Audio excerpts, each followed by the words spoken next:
discuss na natin kanina. Pero hindi natin na-discuss yung types kasi may iba't ibang types ng inlet divert. Okay, so there are two main types of divert. Okay, baffle plates na tinatawag at centrifugal diverter. Okay, so ang baffle plate at centrifugal diverter ay parehong ginagamit sa separation ng gas liquid. Okay, in oil and gas processing. So, pwede din siyang gamitin sa oil-water separation, gas water, gas oil separation. Okay? Ang baffle plates class, yan, ito ay pwedeng i-shape into cones or dishes. Ito siya. Baffle plate. Kita niyo? Yan. So, itong nandito sa example natin ay kung ano siya, dish shape siya. Para siyang pinggan. Ayan. So, ganyan ang baffle plate. Okay? So, pareho ang purpose nila, actually. So, change ng direction at nare-reduce niya ang speed ng fluid. Okay? Para ma-reduce yung momentum. Samantala ang centrifugal inlet diverter naman ay gumagamit ng spinning motion. Okay? So, gumagamit ng spinning motion in order to separate fluids by forcing them to the side. So, parang ganun din ang principle doon sa centrifugal separator. Yun nga lang, ang centrifuge natin dito ay nandun pa sa diverter. Okay, so ito ay ginagamit pag mataas ang foaming tendency ng mixture. Meron kasi mixture na mataas ang foaming tendency. Usually, yun yung may mga emulsion. Ano? Minsan kasi class, may nakahalo doon sa tubig na naturally occurring surfactants. Ang ibig sabihin, ito yung mga bumubula. Ano, galing ito sa ilalim ng lupa, downhole, naturally occurring surfactants sila. So, sila yung nagkakos ng foaming. So, pag may foaming kasi, iba yung nagiging approach. Okay? So, yung foaming natin, pag mataas ang foaming tendency, ang ginagamit natin diverter is yung centrifugal diverter. Okay? So, pareho ang purpose, pero magkaiba yung kanilang principle. Paano sila nag-work? Magkaiba din ang kanilang application.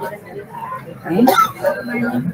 So, next natin, ayan, ito yung centrifugal diverter class pala. So, para makita nyo naman yun, dahil wala pa kayo ng lecture notes, copy, ayan siya. Ano? Ito yung duct. Ayan, ito siya. So, may vortex tube siya. So, pagpasok dito, itong vortex tube, design siya sa ganito. Ito yung duct, ito yung cylinder. Top view. Ito siya.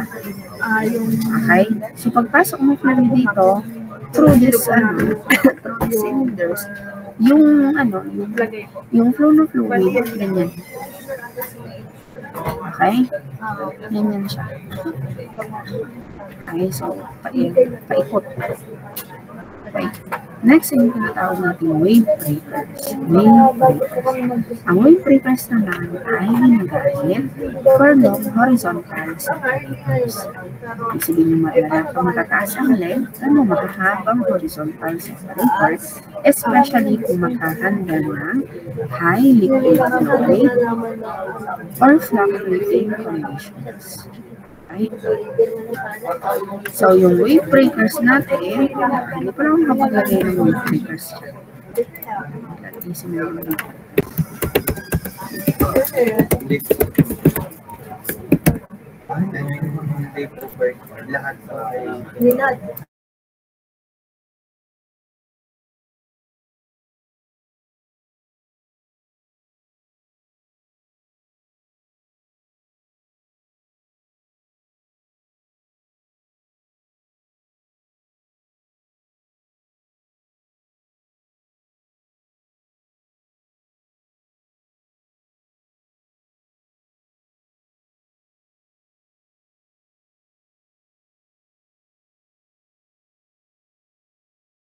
Ayan, ito siya. Ito nakapaglagay ng ano.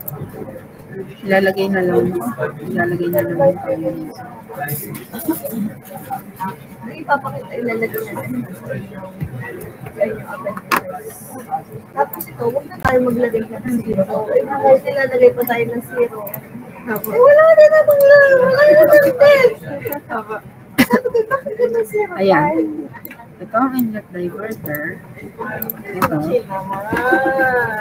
Inlet diverter. Ayan. No, ito yung wave breakers. Wave breakers. Ayan. Usually, i-install ito sa horizontal separators. Anyway, ano ba ang purpose ni wave breakers? So, si wave breakers class, sabi nga, long horizontal separators, katulad ng nasa picture kanina. No? So, yung wave breakers para siyang yan, ganyan siya. So, it is placed perpendicular to the flow of the fluid. Across the gas liquid interface. Ito ang flow ng fluid. Ayan ang flow. Perpendicular daw siya sa gas liquid interface. Ito ang gas liquid interface. Gas liquid interface. Ayan. Sa separator. Kung iaano natin siya class, kung sa kanina, ito siya class. Ayan. So, di ba sabi? So, they are placed perpendicular to the gas liquid separators. Ito si gas liquid interface. Gas liquid interface. Ito. Andito si liquid. Andito si andito si gas. Ang interface nila ay ito. Okay? Naintindihan class? Class, naintindihan ko. Kaya ako naintindihan. Okay. So, tatandaan ha. Yun ang wave breaker. So, para lang din siyang diverter, perpendicular din siya sa flow. Okay? Anong purpose nito? It disrupts and stabilizes liquid flow. Bakit? Pag kasi may haba yung separator natin, mas mahirap i-contain yung momentum ng flow. Kasi nga mahaba siya. So, hindi siya kaya ng diverter lang. Kailangan na lang siyang help ng wave breaker in order to stabilize the liquid flow. So, nire-reduce niya ang wave energy at turbulence ng fluid. Okay? So, ang pinaprovide niya yung large waves or slabs. Yung katulad mo diniscuss ko sa inyo last time, di ba? Yung waves or slashing. Ayan. Kahit di mo kami wave yan. Okay? So, yun ang purpose ni wave breaker.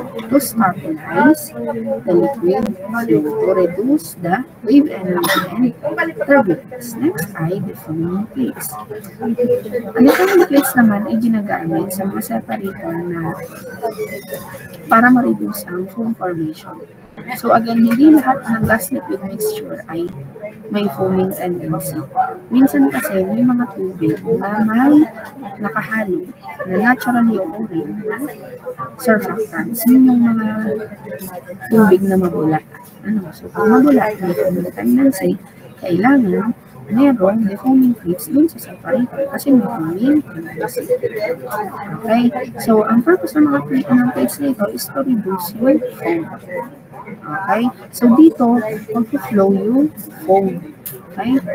Dito siya. Okay? So, ayan. So, nag-provide siya ng path for foam to travel through. Ayan, dito mag-flow ang foam. And then, eventually, yung foam na yun, magkakawalas. Okay? So, pag nag-flow dito, yung foam natin, nag-flow siya, okay? Mababawasan yung foaming tendency ng mixture. Mababawasan yung volume na foam. Kasi na-stabilize siya. Yung foam, nagkakawala siya. Okay, so ibig sabihin, halwa yan. So, pag nagkakawalas ang foam. So, para siyang pag ikaw ay pupuno ng tubig sa tinta. Mapapansin nyo, may bubbles siya. No. So, habang siya ay pag na-flow yung tubig, nawawala yung bubbles. So, kumbaga, kung nakalma yung surface, so parang ganun yung idea behind this. Mawawala. So, nawawala yung mga bula-bula. natin. Okay? Naintindihan class? Okay. Ang vortex breaker naman ay dinisign para ma-prevent yung vortices or swirling motions. Ganyan. Anak. Kasi may mga ganong, depending iba't ibang flow rate, iba't ibang mixture. So, minsan, pag masyadong malakas yung flow rate or yung velocity rate, ang tendency nag-create siya ng vortices or swirling motion, parang sa centrifuge. Ano? Okay. So, doon naman papasok si vortex breaker. So, bakit ba nagkakaroon ng vortices? Nagkakaroon daw ng vortices kung ang liquid control valve is open. Ano, pag ang liquid control valve daw ay open, nag-draw daw ng gas or pumapasok ng gas sa liquid stream. So, pag pumasok ng gas sa liquid stream, nag-create siya ng vortex or ng swirling motion. So, yung vortex breaker natin, it disrupts yung swirling motion by positioning it sa baffles para ma-redirect yung fluid flow. Next ay mist extractor. Ang mist extractor natin, again, removes droplets ng water na nakahalo sa natural gas or sa gas in general. Meron tayong tinatawag na wire mesh pada. Wire mesh pada ay isang type ng mist extractor. Okay. Okay. Vane packs naman guides gas through the plates for coalesce and drainage at low pressure drop and moderate solid tolerance. Yung centrifugal natin, pag centrifugal units natin, spins the flow for high efficiency and low tolerance but needed high pressure drop and operates gas near design rate. So, ito yung example ng ating mist extractor. Excuse me ha. Ayan. Ito, baffle plate siya. Diba, na-explain ko kanina sa iyo. Para siyang para siyang diverter din. Ang mist extractor may baffle plate din siya. Yung shape niya parang parang may pagka-dish din. Katulad mo sa diverter natin. Ang mist extractor, pwede siyang usually mesh, wire mesh. Alam niyo yung strainer na ginagamit natin sa sa halimbawa pag magluluto ka, di ba may strainer tayong ginagamit? Parang ganun ang itsura ng wire mesh. Ganun ang itsura ng wire mesh, mist extractor. Naintindihan ko ang internals class. So, ang internals ko natin again ay inlet diverters, wave breakers, defoaming plates, vortex breaker, at mist extractor. Okay? Naintindihan ko class? Malinaw po. Pakatest ko nga po. Bago ba hindi ko nakikita. Kaya hindi ko alam kung naiintindihan pa o hindi.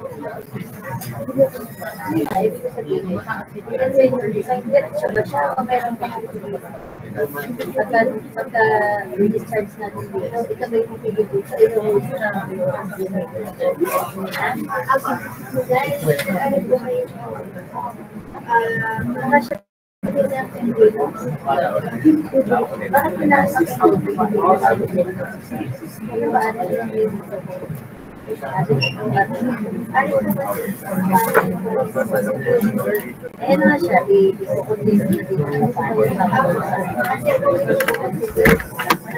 Okay po.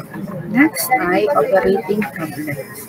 So, ano ba yung mga common operating problems na i-encounter sa separation process? Una ay foamy crudes.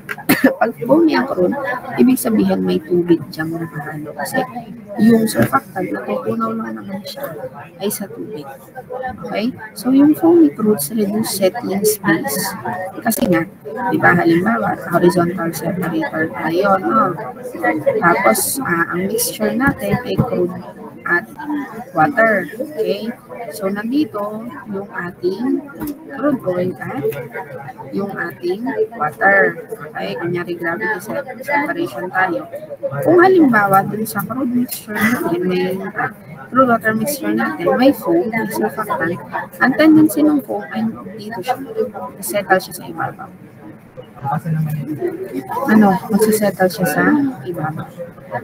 So, nare-reduce din yung settling space.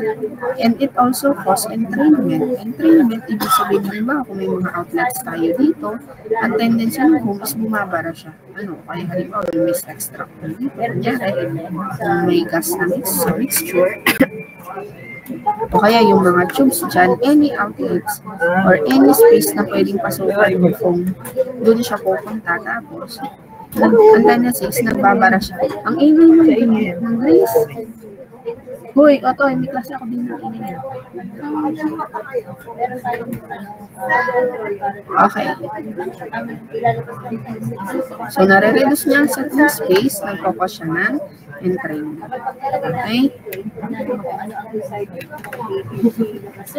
So, ang ginagawa natin is nagagawa tayo ng mitigation for foam, which is itong yung isa doon ay yung foaming plates. Yung calming ng inlet, so nag-i-install tayo ng diverter, pwede din ang wave breaker. Very important ang residence time dito, lalo na yung gravity separation. Kasi kita nyo ang pag naghalo kayo ng water at oil, okay? Pag pinaghalo nyo yung water at oil sa isang container, sinake nyo yung container, para mapaghiwalay nyo yung water doon sa oil, kailangan nyo ng enough time para naturally mag-separate yung phase. Tama? So, yun yung residence time. Pag hindi enough ang residence time, hindi maayos ang magiging separation. Yun ang role ni residence time, especially sa gravity separation. Okay? So, yung mga paraffin or wax naman, saan galing ang paraffin or wax? Nasa crude oil, di ba? Crude oil, may paraffin or wax tayo. So, pag masyadong mataas ang paraffin or wax content, ang tendency, nakaklag niya yung mga internals like coalescence and mesh pad. Nababarahan niya. Okay? So, pagka halimbawa may paraffin or wax, gumagamit tayo ng heat. Pag hinit natin halimbawa ang kandila, diba? Pag hinit natin ang kandila, anong mangyari sa kanila? Magiging liquid. So, ganun din ang ginagawang mitigation pag halimbawa yung mga paraffin or wax nagkaklag sa mga mesh pad or any internals. Nag-a-apply ng heat. Tapos nililinis siya. Pag halimbawa naman masyadong mataas ang sand o ang solid sa mixture, ang tendency nitong mga ito ay nag-erode nga siya, nag-cause siya ng erosion, ng abrasion. Minsan, nag-accumulate siya or nag-form siya ng skin sa loob ng chamber, ng separation chamber. So, kaya, merong pagkahalimbawa, yung nagpo-produce na foam oil ay mataas ang sun concentration. May mga ginagamit silang equipments like abrasion-resistant valves, okay, para kahit mataas ang sun, hindi magasgas, hindi magagasgas ng sun yung valve, at saka kaya yung mga pipelines natin. Okay? Bukod doon, nagpo-provide sila, yung sinasama na nila sa design ang sun drains. Okay? Yung liquid carryover and gas blow-by na tinatawag, usually traced to poor level control or space. Pag liquid carryover, ito yung masyadong mataas ang liquid na umaawas. Pag gas blow-by, masyado namang mataas na gas or tumataas yung pressure sa loob ng gas space, resulting in high pressure and gas flow. So, yung sudden surge of flow ng gas doon sa outlet, gas blow-by. Liquid carryover, pag napupuno na, or may kailangan buksan yung duct valve natin kasi kumbaga ay unintentionally napupuno yung liquid settling section natin. Okay, so yun yung ilang sa operating problems na separators. Naintindihan po class, malinaw? Malinaw po. Okay, so pwede na tayong mag-continue dun sa next topic natin.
Wait lang ha, break ulit tayo ng 10 minutes. Hindi pa din nag-adjust sa mga salita.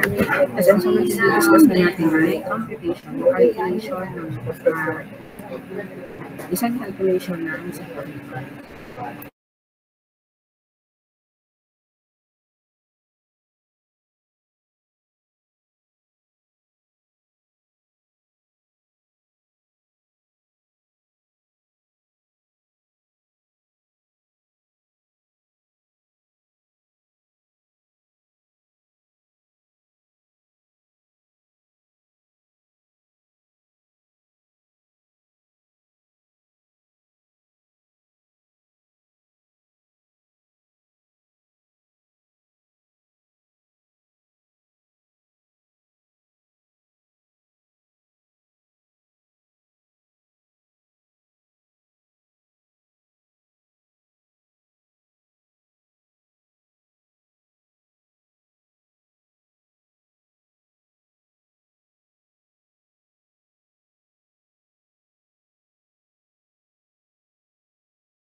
Okay po. So let us continue our discussion. So yung next natin, aside from the operational problems, ay yung droplet size. Yung droplet size ay mahal droplet size ng mist or ng liquid, droplet size ng gas. Ano droplet size ng gas? Yung okay. So for the droplet size, sabi, yung gas section daw must be designed to knock out 100 micrometer so that the mist extractor can handle 10 to 100 micrometer. Ito yung ratio na gagamitin. So later on, gagamitin natin ito sa computation. Ano, dahil yung case naman na tayo ay i-discuss. Okay, so for gas scrubbers daw, na very low yung liquid kasi sa gas, yung removal ng 500 micrometer is typical. Removal ng 500 micrometer ng droplet size ha, sinasabi dito. So pag halimbawa, flare or vent scrubbers naman, ay 300 to 500 micrometers ang kayang ma-remove. So let us discuss separator sizing or separator sizing calculations. So for the separator sizing calculations, ang papalo po natin dito ay yung oil and gas separation design by Richard Siegels at yung guidelines natin na EPIRP 12G. So ibig sabihin yung calculations natin dito ay isa standard at isa pa EPIRP 12G at isa pa ay sa book ni or guidelines ni Richard Siegels. Ayan. Okay, so meron tayong susundin na procedure yung sequence. So una, kailangan mo nang i-determine kung ano orientation ng iyong separator. Is it horizontal or is it vertical? Okay, next, you will determine gas capacity. Ang gagamitin mong equation ay yung Souders-Brown equation. Mamaya i-discuss mo naman yan. Pag na-determine ang gas capacity ng separator, sunod mong i-determine ay ang liquid capacity. Okay? Pag na-determine si gas at si liquid capacity, ang sunod ay diameter para naman sa gas capacity. Okay? Ang sunod naman ay yung length na para sa liquid capacity.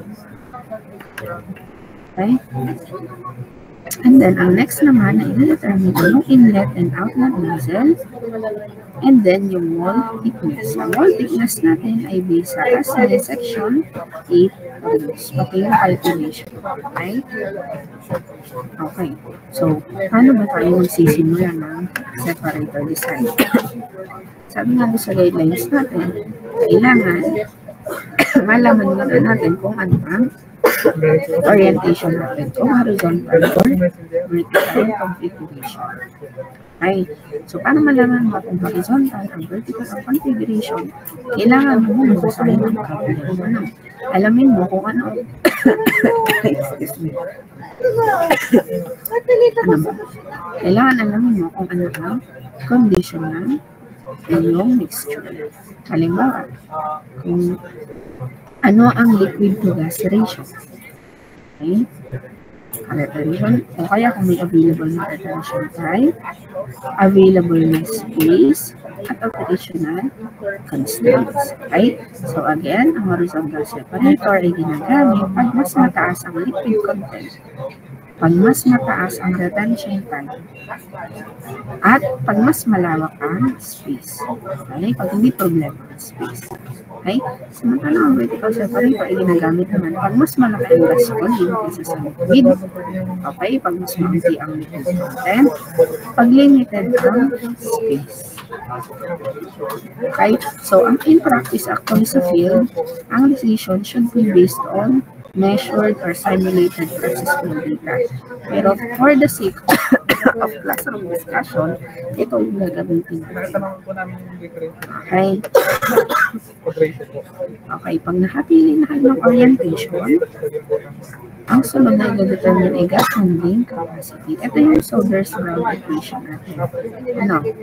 So, V sub S is equals to K square root of density of liquid minus density of gas over density of gas. So, ang VS natin ay tinatawag na allowable superficial gas velocity. Okay? Allowable superficial gas velocity. Next naman natin ay K. Ang K ay constant ito. Unitless constant siya. Usually, ito ay given sa problem. Density ng liquid at gas, given din yan. Okay? Take note daw na pag mas mataas ang density difference ng gas at liquid, okay, and higher pressure generally permit higher K values. Mas mataas ang K, pag mas malaki ang difference ng density. Okay? So, dito kasi, nag-note ako dito ng selecting wrong K or sizing constant can cause carryover na mag-i-spill ang liquid o oversizing. Kaya lang, para dito sa class ng discussion natin, ibibigay ko na yung value ng sizing constant na K. Okay? Okay, next equation natin is yung gas cross-sectional area. Gas cross-sectional area natin, ito yung formula. Where Q sub G is the gas volumetric flow rate. Okay, at yung V sub S natin ay yung gas capacity. Gas handling capacity represented by allowable superficial gas velocity. Okay? 1 minute to 25. Pero pag wala pong Okay. So, ito yung ginagamit natin formula. Pero, may mas precise na method of calculating yung cross-sectional area ng gas. Okay, ito po yun. So, ito yung formula natin para sa mas precise calculation para sa gas cross-sectional area. So, ang R po natin dyan ay yung inside ranges ng vessel. Kung paano po nalalaman, given po ba ito hindi. Kayo magdedetermine ang H ay the height of gas space. Kayo din po ang magdedetermine. Okay? So, ang AL natin, okay, or yung liquid cross-sectional area naman, ay A sub T, yung total area, okay, at yung A sub G. Ang A sub T natin ay ito, ang formula, by R squared. Ibig sabihin, ito yung total area ng satellite. Diba, kung vertical siya. Okay? Ito ang A sub T, itong buong ito. Okay? Okay, yung area. Samantalang ang A sub G ay kung halimbawa, kung ito yung area para sa gas, ito yung A sub G. Kung ito yung area para sa liquid, ito yung A sub L. Naintindihan class? Plus, ang A sub T is equal to A sub L plus A sub G. Ibig sabihin, area ng liquid plus area ng gas equals total area ng separator. Okay. So, para naman sa gas cross-sectional area, okay, vessel diameter is, from the gas cross-sectional area, vessel diameter is determined. So, ito yung gagaling dito sa formula ng A sub T. Pinalitan lang itong R with D. Okay? Okay? So, yung liquid hold-up length, halimbawa, ito siya, ito yung separator natin. Ito yung liquid hold-up length. Ibig sabihin, hanggang height ng liquid ang kaya ng separator. O kung siya ay horizontal, ito siya. Ayan. Liquid hold-up length. Ito siya, hindi ito. Ito, hold up. Ito pag horizontal. Ito liquid. Hanggang anong level or length pwede i-occupy ng liquid. Pag lumampas na kung dyan, doon nagkakaroon ng liquid carryover. Naintindihan? Or yung term na nag-i-spill. Actually, hindi naman siya maawas. Spill lang ang term kasi ibig sabihin. Lumalampas na siya doon sa level na additional level niya. Naintindihan ko class? Ang liquid hold-up length. Hello. Sana nakakasunod ka. Okay. So, yung liquid held-up length ay itong formula. L sub H is equal to Q sub L, okay, times T sub H over A sub L. Yung A sub L, yun yung area ito. Ito siya. Itong gagamitin yung formula ito. Ang Q sub L ay given. Ano ba ang Q sub L? Q sub L is the liquid volumetric flow rate. Ibig sabihin ito yung flow rate ng liquid doon sa gas liquid mixture. Kung gas at liquid. T sub H is the retention time. Okay? T sub H is the retention time. And A sub L is the liquid cross-sectional area. Okay? Yung typical retention time values ay from API project ay nagre-reach daw ng 1 to 2 minutes para sa oil-water separation and 3 to 5 minutes para sa foamy crude oil. Paano niyo kung malalaman kung ano ang T sub H na gagamitin? Ang retention time po usually ay given. Pag hindi siya given, ituturo ko sa inyo paano siya i-determine. Okay po, malinaw?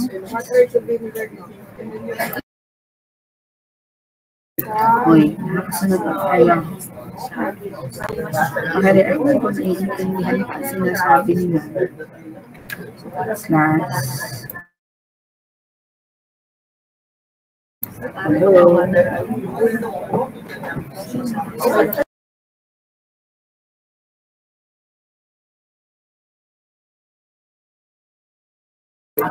Okay pa. May fully open po. Record mo. Okay. So, pag na-determine na yung liquid hold-up length, yung L sub H, and allowances are added for inlet calming and outlet polishing. Ibig sabihin, yung total length ng liquid ay LH plus 2D. Ang D dito ay yung diameter. LH plus 2D. Yan ay allowance. Okay? Next, mist eliminator design. Sa mist eliminator design, ano mo i-determine ay ang phase velocity or V sub F. Okay? So, dito sa formula ito, Q sub G is the gas, volumetric gas, velocity na, flow rate. Volumetric gas flow rate. And then, ang E sub F natin ay frontal area of mist eliminator.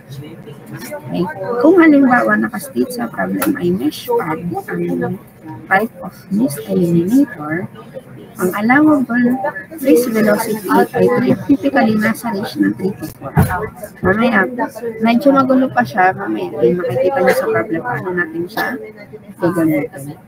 Pero kung halimbawa, ang type of mist eliminator ay vein or cyclone type, kailangan i-follow daw ang vendor recommendation. Kaya usually, sa problem, ang ginagamit natin type of mist eliminator ay mesh pipe. Okay. So, pag halimbawa, mali yung design mo ng mist eliminator, pwedeng magkaroon ng droplet re-entrainment. Diba sa mist, diba sa mist, ano natin, extractor, may, ano dyan, mesh, wire mesh. So, pag halimbawa daw, hindi maayos yung mist eliminator design, ang tendency is magkakaroon ng re-entrainment. Sa halip na mag-condense siya dyan, babalik ko, hindi siya matitrap siya dito. Ano? Okay. So, next natin ay nozzle sizing. Okay, nozzle sizing is done by ensuring velocity. Velocity ito ng liquid at ng gas.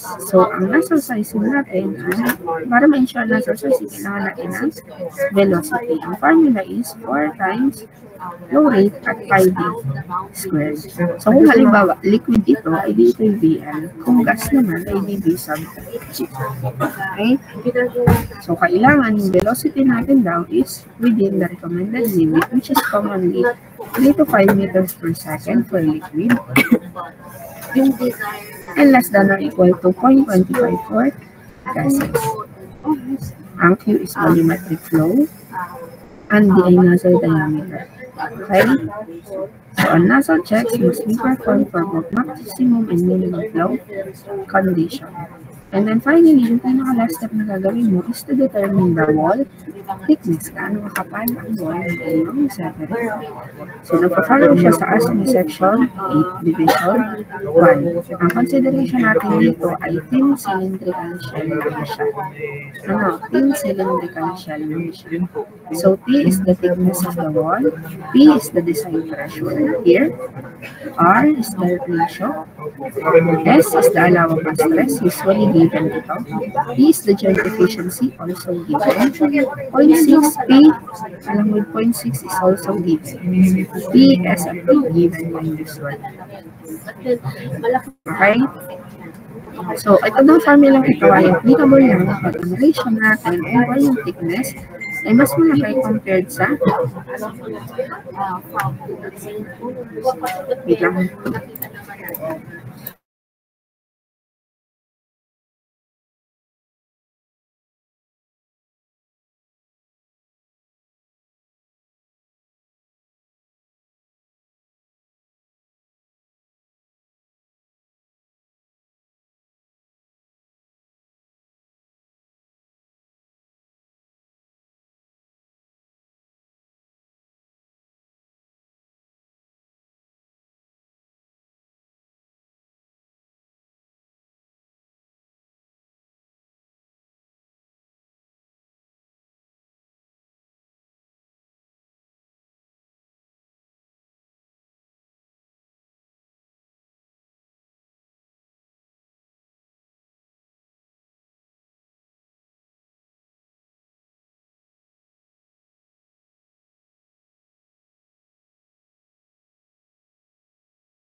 Okay, pasensya na. Okay, saan nga tayo? So, ang P natin is well given, ang others is given, joint efficiency also given, at ang formula ito nag-apply lang. Pag yung pag ang R over T natin or yung ratio over thickness ay greater than 10. Otherwise, yung textual calculation is required. Pero, dito sa mga case ng problem na ibibigay ko sa inyo, puro thin cylindrical shells. Pag daw kasi ang ratio na ito ay lumampas dito, ay ibang formula na kailangan. Pero for this, para sa ito naman ay pinapasabi sa inyo, parang may idea kayo paano design. For the sake of yung class of discussion, thin shell lang yung ating ganyan. Hindi na itong picture kasi calculation na ito ay part lang ng separation process. Meron pa kayong calculation sa separator design, kaya baka masyadong overload na midterm scope ng kaya thin shell lang ang in-include. Okay? So dito, sa thickness ng wall, nag-a-add ng CA or corrosion allowance. Ang corrosion allowance ay given. Basahin natin itong sample program at natin kung paano natin i-apply yung mga equation na binigay kanina.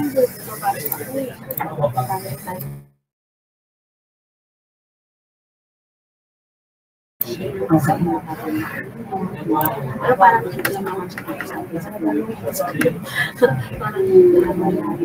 Okay, so separator design problem.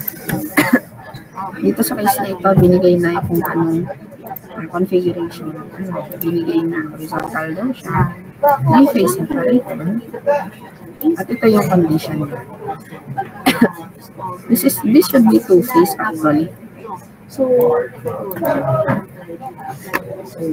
Anyway, sige, three-phase na naman i-discuss natin. Ang ilagay pala dito, ko pala dito itong phase na lahat. Sige. So, ito yung gas volumetric flow rate. Ito yung liquid volumetric flow rate. Okay? Ito yung gas density, ito yung liquid density. Okay, so isa-separate lang natin dito ay gas liquid, meaning gas at yung combination ng oil at water. Okay, so dahil walang binigay na ibang details, magkakaroon tayo ng assumptions. Assumptions dito sa problem, sample problem, pero sa examination ninyo, nakapresent na ito as given. Parang hindi nyo na i-memorize yung mga assumptions. Ibibigay ko na lang sa inyo. So, ang service natin is three-phase operator, gas and water. Ang mist eliminator natin is wire mesh fan. Ang droplet cut size ay 5 to 7 micrometers. Ang allowable clean phase velocity is 3 to 4 meters, pero lakas assume 4 meters per second. Okay. Ang hold-up time or retention time is 120 seconds. Okay. Ang foaming is not significant. Ibig sabihin, non-foaming yung ating mixture. Okay. Next. Ang design pressure natin is 1 MPa. Allowable stress is 138 MPa. Joint efficiency is 0.85. And corrosion allowance of 3 mm. Okay. Yan ang tubulay. Tubulay pala ito. Review na lang.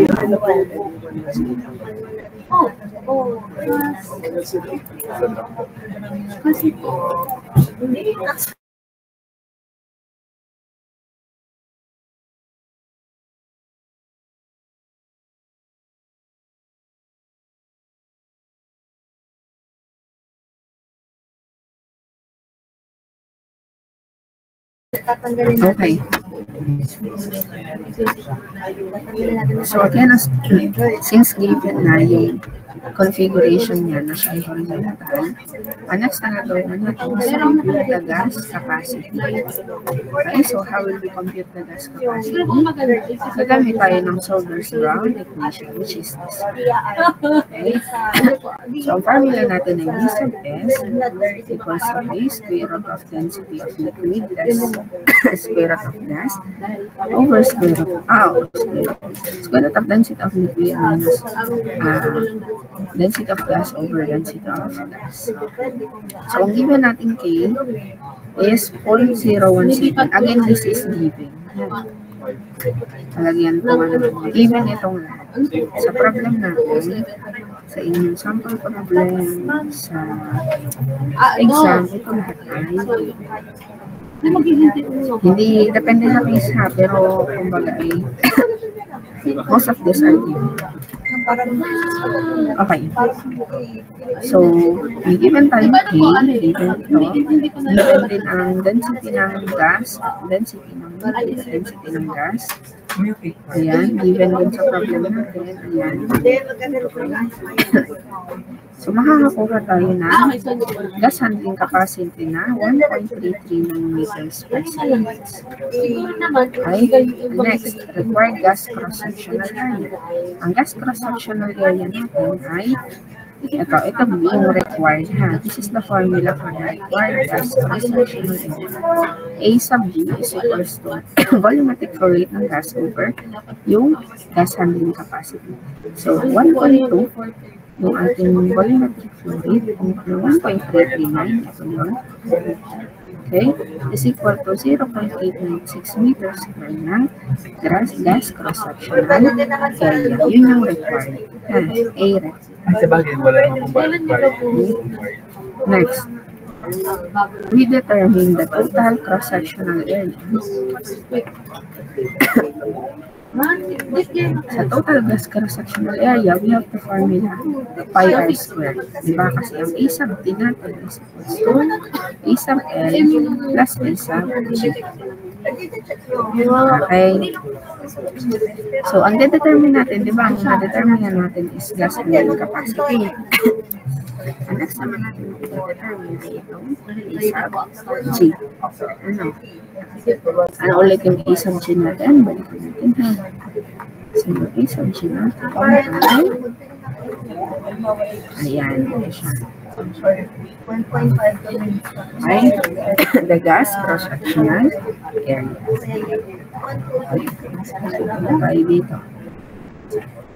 This is the required gas cross-sectional area. Required, ha? Itong formula. Next, this will be the formula for the gas cross-sectional area. Gas cross-sectional area. Gas area above the liquid.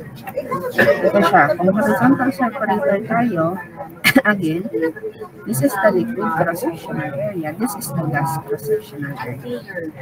Okay? So, ito yung formula natin. Okay? Ito yung formula natin for gas cross-sectional area. Ang liquid area natin ay equal sa 80 plus AG.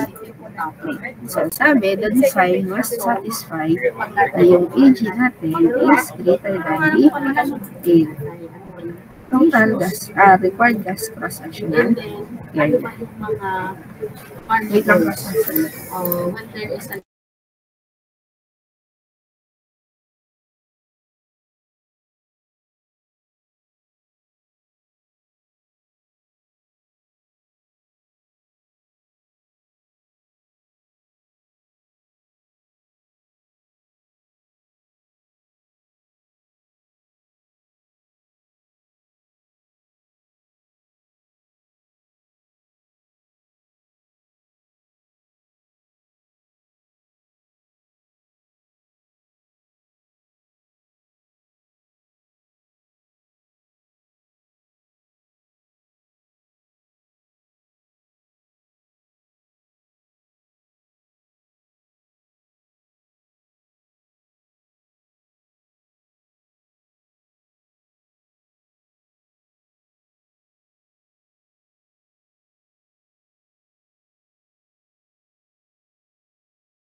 Okay, guys.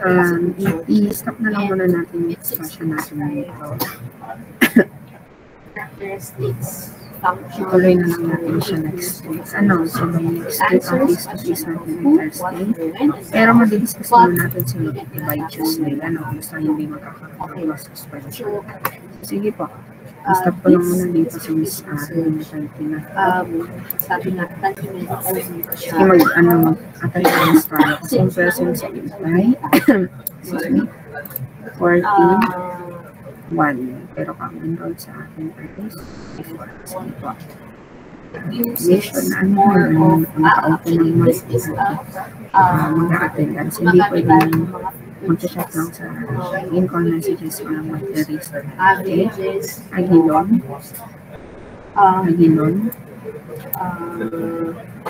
Andrea. Tayo nag-visit din. Puro numbers tayo. Balasta. Puro numbers tayo. Balasta. Focus tayo sa numbers. Present po. Barrera. Wala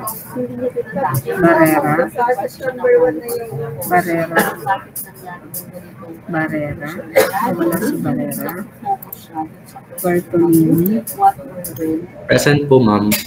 Makikipag-present ang ating guys. Nakakita ninyo. Bautista. Present po. Bilog. Present po. Morbel. Present po, ma'am. Buwan. Present po. Kalikla. Present po. Capobres, Present po. Clarete, Present po, ma'am. Costello, Present po, ma'am. De Castro, Present po. De Chavez, Present po. De Guzman, Present po, ma'am. Jonah, Present po. Pasumpil, Present po. Ebora, Present po, ma'am. Enriquez, Present po, ma'am. Esteban,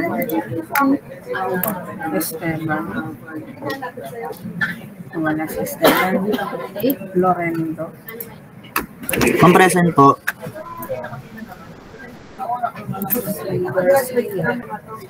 Present po. Present po, ma'am. Present po. Present po, ma'am. Present po. Good morning, ma'am. Present po. Present po. Present po.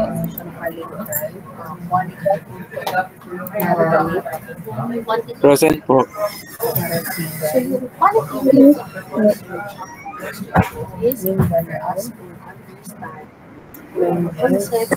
Present po. Present po, ma'am. Good morning po. Present po. Present po. Present po. Good morning po, ma'am. Present. Present po, ma'am.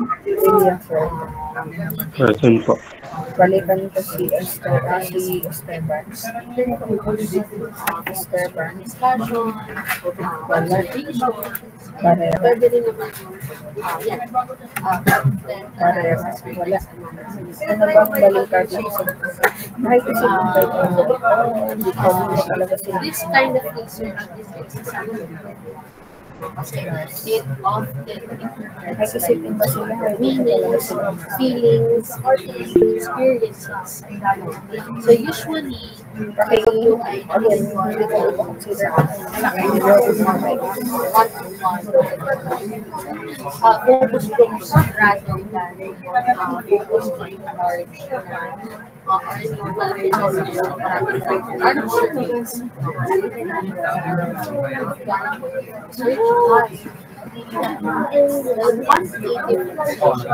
Carrera. So, ang focus naman Ma'am, excuse me po. I'm present po. Nag-CR break lang po saglit, ma'am. relationships Si ano kaya? Si Esteban. is not physical. Nagsabi ba sa'yo? Si So, this type of hindi research ko si Jello nga niya sa dito. Jello, nagsabi ba sa'yo kung si Esteban? Nag-inform ba sa'yo? So, it aims na identify natin yung patterns, matest yung hypothesis. Hello? Wala po. We make Wala. So, ibig sabihin na so talaga siya. Kaya nag-class mo it uses numbers. So, we collect data in numbers. How Okay po, sige po. So, yung confirmation natin is which pala na ako. So, unlike kanina ng dapat naman yan. Discussion natin ulit. Ideally, hindi siya nasasagadin yung PIAs kasi hindi na daw wala based daw sa research, hindi na daw nakikita ng mga bata beyond 1 hour, nababawasan na daw ang attention span. Kaya lang kasi napasabol tayo na discussion, kaya si Ma'am ay isinama yung calculation, kaya lang napansin ko yung 30 na tayo na ng 30. So dapat ay may next class ako dito, so dapat nakapahinga ako ng at least 30 So, kaya ikat na lang muna natin yung discussion natin. Next meeting na natin siya. Excuse me po. Okay po. Okay lang po. Okay, next meeting meron po tayong presentation sa prepare po na presentation. Kung wala naman question, napaka-screenshot naman po natin please. And pakisend sa GC. Once po na meron akong mag-send sa GC or screenshot ito meeting, pwede na akong mag-browse. Salamat.